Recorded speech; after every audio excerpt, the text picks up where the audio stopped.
Hello, I welcome you all in this presentation related with the subject failure analysis and prevention, and we are talking about the general procedure of the failure analysis. Uh, we have talked about the various aspects related with this general procedure of the failure analysis, and I gave just introduction of the simulated service testing and its importance.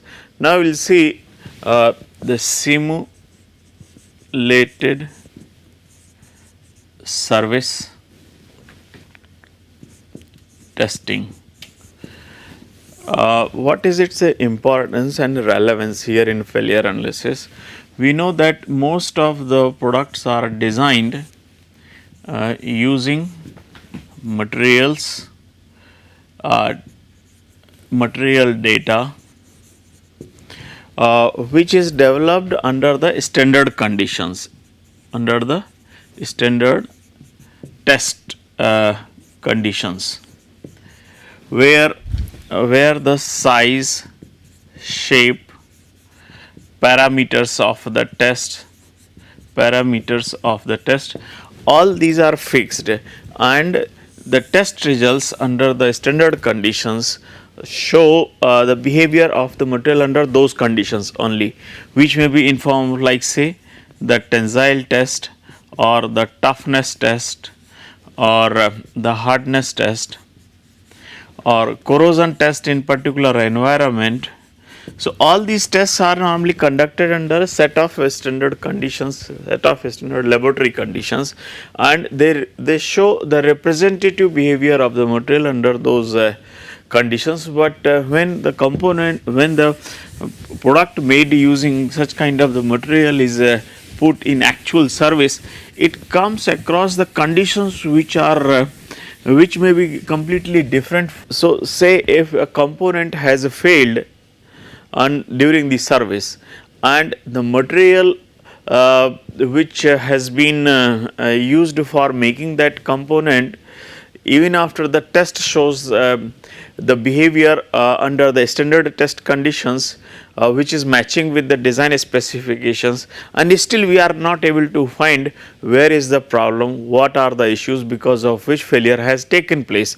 So, this provides the opportunity or venue to understand that really the service conditions are leading to the different kind of behavior of the material than what is expected, than what we are expecting, and therefore it becomes important to study the behavior of the material under the actual service conditions. However, it is difficult.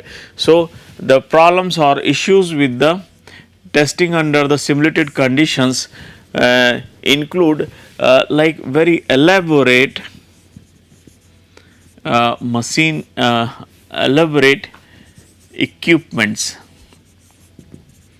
are required, which may be difficult to have this and this condition may lead to the situation where it is difficult to really replicate the actual service conditions.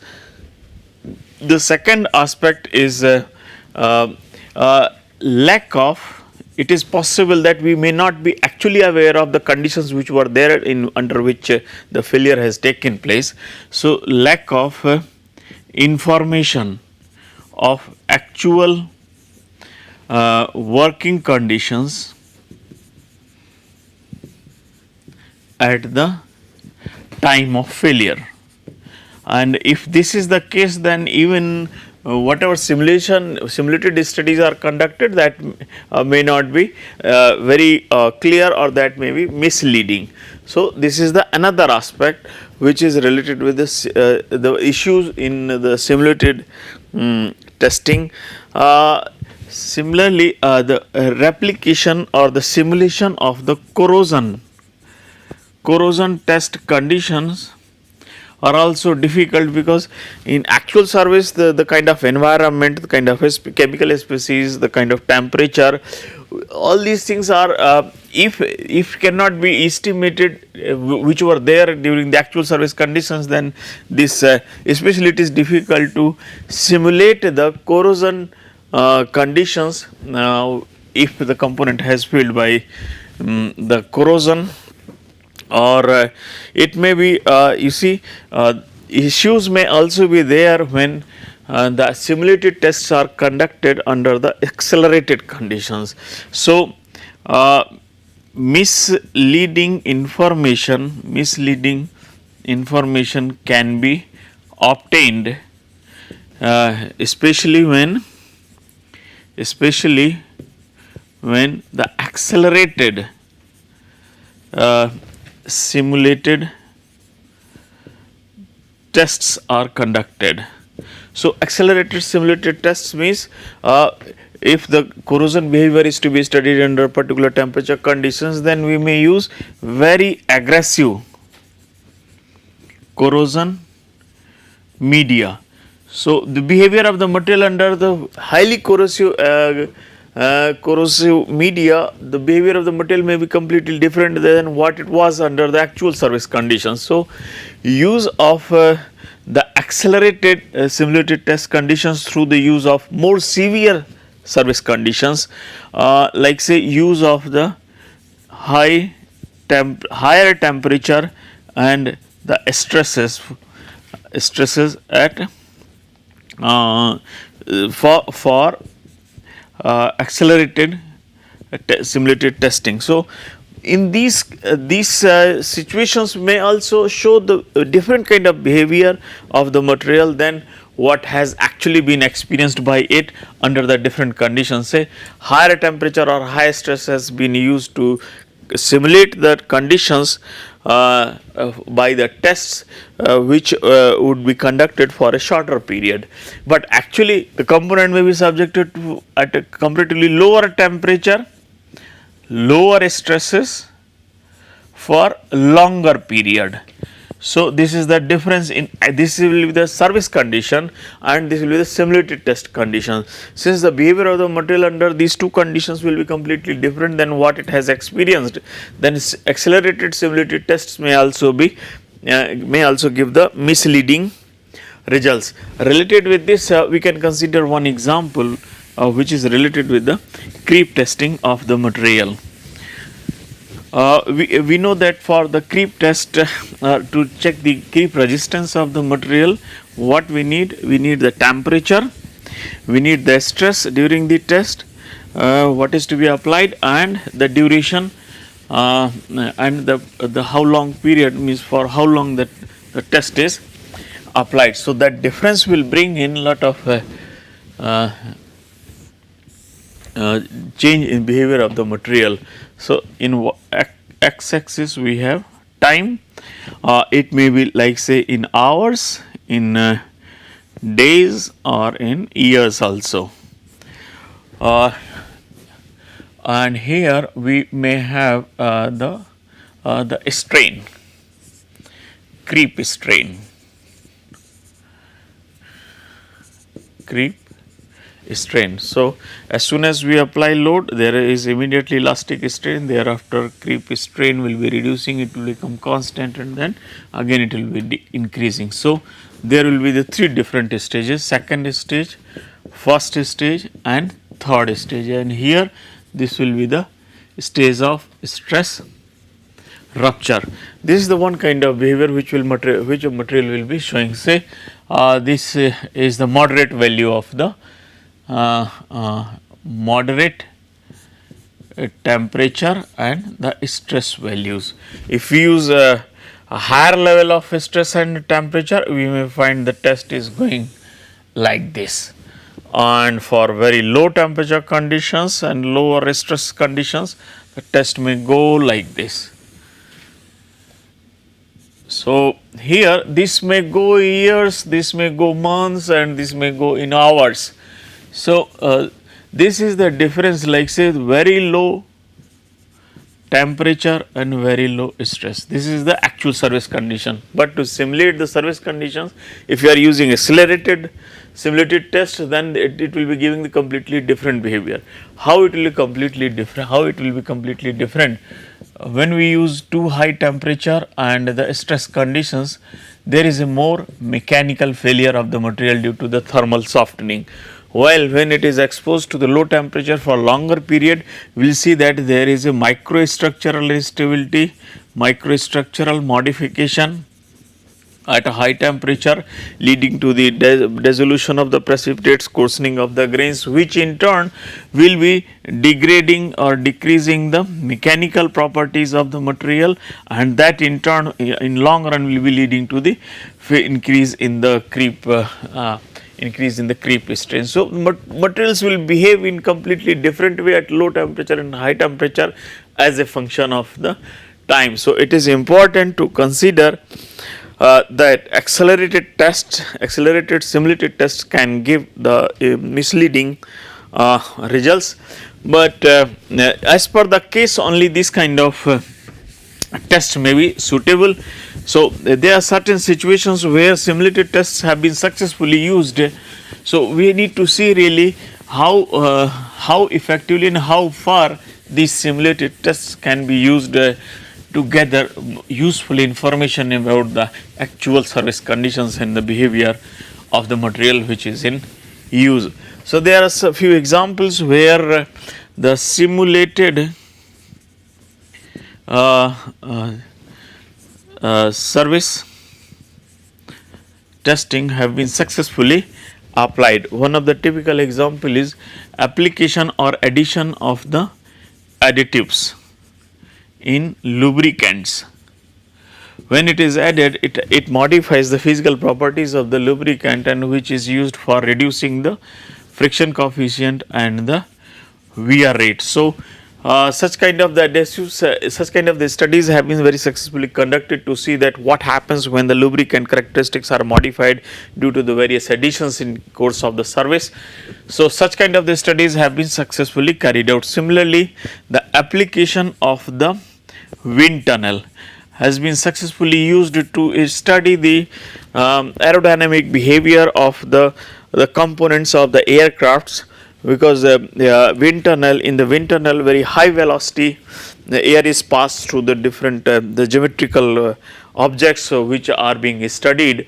So, the flow behavior of the material for the different geometries is studies. So, the use of the wind tunnel for aerodynamic studies and fluid flow related studies for aircraft component design optimization and modification, these have been successfully used. So, this is the second example. Third example is where in the naval tank test. Naval tank test, you see this test has been successfully used to evaluate the modifications in design of hulls with regard to their performance regarding the power requirement and steering capabilities, how the steering capabilities will be steerage will be affected when the hull design is modified. Similarly, it has so these are some of the conditions where the simulated tests have been found to be extremely useful. Similarly, in welding also the heat treatment has been successfully used to study the microstructural changes taking place in the heat affected zone under the different temperature conditions. So, during the welding, when the fusion welding is performed, a zone which is affected by the heat is formed like this, and different zones will be offering the different temperatures. So, the value of these temperatures is identified, and the kind of thermal cycle being experienced by these points is determined, and based on the maximum temperature and the rate of heating and cooling, simulated studies on the heat treatment of the simple metal systems have been applied to study what kind of structural changes and changes in mechanical properties take place. So, this kind of studies of the heat affected zone through the controlled heating and cooling can also be applied for investigating the way by which material will behave under the influence of heat for a shorter period. So, when we find that the behavior of the material under the actual service condition is not clear, it is a good idea to conduct the test under the simulated service conditions, so that we can have idea about the way by which material would have behaved under the conditions which have led to the failure of the material.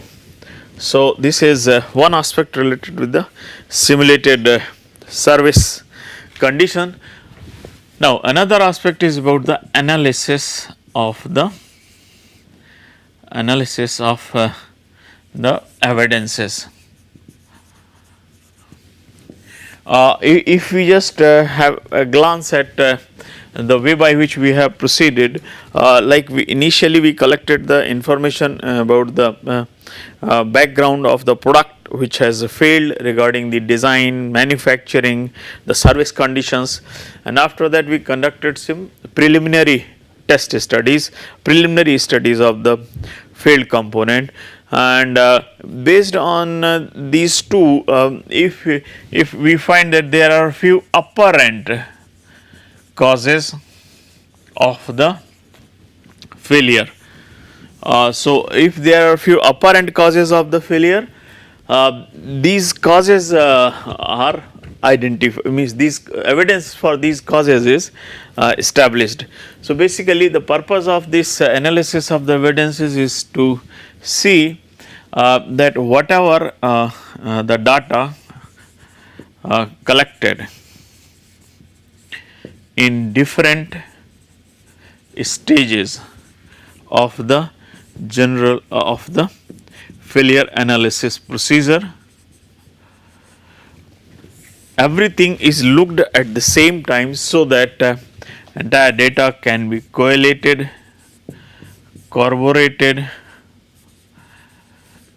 to see that how the entire data is aligned with each other, and what would have been the possible sequence of events, how the change in the mechanical behavior of the material have taken place, so that it has led to the failure or the fracture.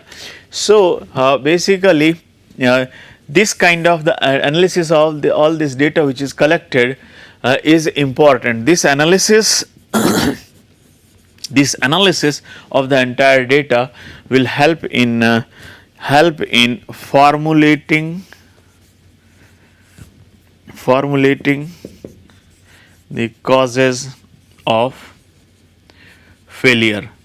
Not just formulating the causes of the failure, but in sequence we will be putting each and everything. What were the conditions initially, what happened during the under the conditions of what happened to the material when the conditions at the time of failure were there, and what has led to the fracture or the failure of the component, and what were the mechanisms and what should be done to avoid the failures. So, analysis basically help in formulating the causes for the failure, so that in light of the evidences, in conclusive manner we will be able to say what has led to the failure of the component. So, how do we proceed in this regard? That is what we have to see now. So, as I have said,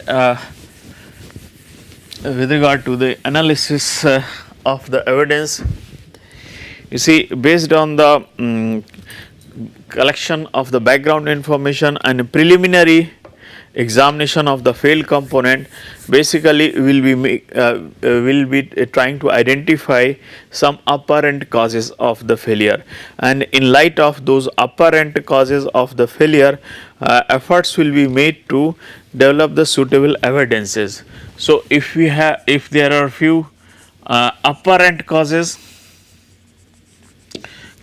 of the failure, so investigation is basically directed to confirm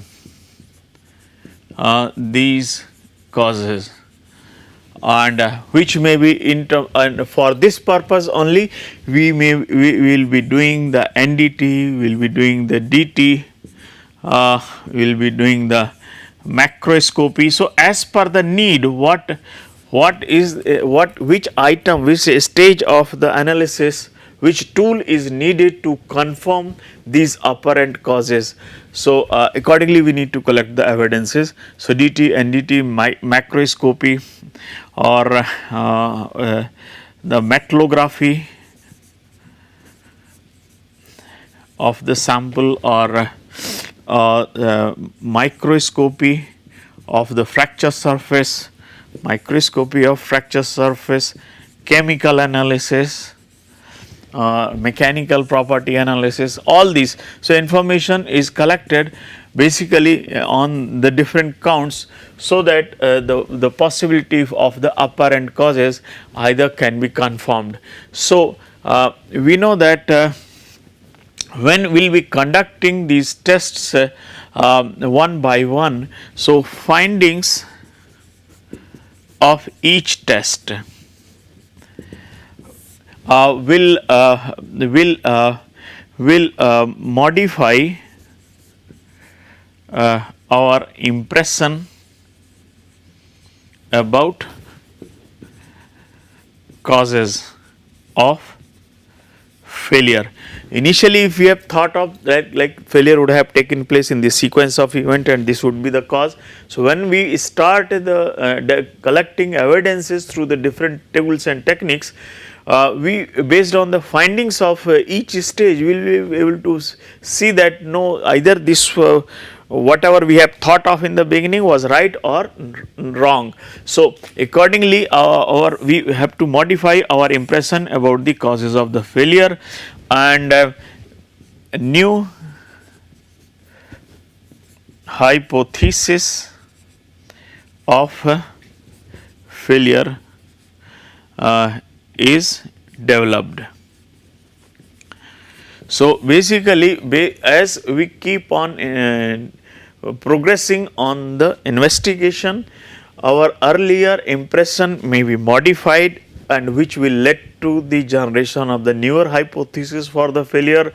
And so, in the newer hypothesis, these may be further modified or these may be altered, and according to the evidences whatever is being obtained in each stage of the failure. So, basically what we say, each stage of the failure analysis will be guiding the direction, will be indicating the direction in which it should be taken up forward for collection of the further information. So, basically efforts are made. So, efforts are made to collect as much data about the failure as much possible. So, when this data is collected, this will be very useful in corroborating the things at the time of the analysis. Initially we may find that some of the tests are negative, and this is wastage of the time and resources, but in failure analysis, whatever data is collected, at least whether it will be positive, will be leading to the positive or the negative, it will indicate the presence or absence of particular cause of the failure. So, either it will support the hypothesis or it will help to guide the help to alter the hypothesis. And so, even redundant data, redundant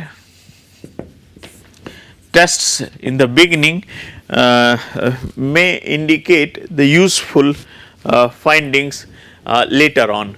So, therefore, efforts should be made to collect the information about the material which has failed and the conditions under which failure has taken place as much as possible, using the principle of the general procedure of the failure analysis. And then there are certain other aspects like if the macroscopy through visual examination or the metallography through the microscope or some mechanical test data or the chemistry data, if one of the feature is indicating that there has been issue or the problem with the material or with the conditions. Like in macroscopy, you may find that there has been a huge stress razor and because of which failure has occurred, or in metrology you find that lot of unexpected the microscopic constituents were present, or undesirable microscopic features are there in the metrology, and so undesirable features are present in the material and which have led to the failure, or chemistry is deviating from the specified one, or the deviation in terms of the mechanical properties with respect to the specified one. But if there is the characteristics which are there, if there is a deviation in one aspect, then this single aspect should not be used to indicate that entire failure has been caused due to just one kind of the undesirable feature, because there won't be just one reason which will be leading to the failure. There will be other evidences also which will converge towards the similar kind of the observation, wherein and all these things will be indicating together towards the cause and the possible sequence of events and the failure mechanisms. So, not just one aspect should be used to formulate the conclusion for as a primary cause of the failure, but number of the features or the characteristics which have been collected during the failure analysis will suggest the possibility of the occurrence of cause due to one or few causes of the failure. So, efforts should be made to identify those causes which are indicating means efforts should be made to put all those evidences together which will indicate that failure has been occurred due to this sequence of event, and these were the set of the causes because of which failure has taken place. So, not just one evidence should be used as a major cause of the failure, but number of the evidences will indicate the possibility of the similar type of the cause. I will give you example for this, like here in a weld joint like this. If the cracking has taken place from this toe of the weld and crack has progressed like this to cause the fracture.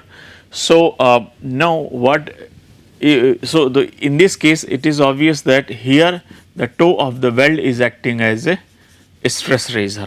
So, even stress razor are not effective if the metal strength is low, yield strength is low and hardness is low, but if the yield strength and hardness is high, then this stress razor will be more dangerous and will be more damaging, will be able to nucleate the crack easily. So, the hardness of the material in this zone is another important thing, and hardness will not come on its own, it will be supported by the metallography, where it may show metallurgical, we can simply write metallography. Metallography will indicate that there is a martensitic transformation or the lower bainite which is present leading to the higher hardness of the material, and at the same time there may be the possibility for the high concentration of the hydrogen or some kind of the inclusions.